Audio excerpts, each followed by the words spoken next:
Iran is facing make or break nuclear talks.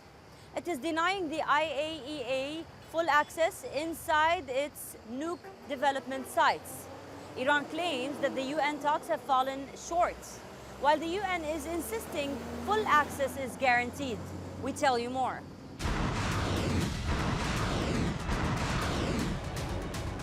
A 12-day war shook West Asia, fire in the sky, missiles tearing through cities and shadow strikes on nuclear facilities. The war between Israel and Iran has left a trail of destruction and a nuclear program in the crosshairs. Out of that firestorm comes a fragile deal. Iran and the UN's nuclear watchdog have signed an agreement, but make no mistake, this is not the full access the international community was hoping for. Iran's make or break. Nuke talks now remain on edge. Iran says the agreement does not grant IAEA inspectors immediate entry to its nuclear sites, apart from the Bushehr power plant.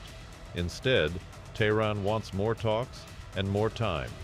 Iran says inspections will only be discussed on Iran's terms, at a time it decides. This document and its continued validity depends on the condition that no hostile action is taken against the Islamic Republic of Iran. This includes what has come to be known as the snapback or trigger mechanism. In other words, if the snapback mechanism is activated, the implementation of this agreement will definitely be halted. IAEA, however, is calling this an important step in the right direction, saying the technical document agreed in Cairo lays down procedures for inspections, notifications, and reporting, including at sites that were attacked. It was encouraging for us to see Iran's declared willingness not to leave the NPT and to continue working inside the international non-proliferation regime. But Iran has drawn a red line. The agreement will hold only if no new sanctions are reimposed and only if there are no more hostile actions against its nuclear program. It was just weeks ago that the Iranian parliament voted to suspend cooperation with the IAEA after the deadly strikes on its facilities. Now, this deal reflects Tehran's demand that every inspection be cleared by the Supreme National Security Council. An agreement is on the table, but access remains blocked. Diplomats call it a start. Others call it a stalling tactic. What's clear is that the fallout from the 12-day war is far from over.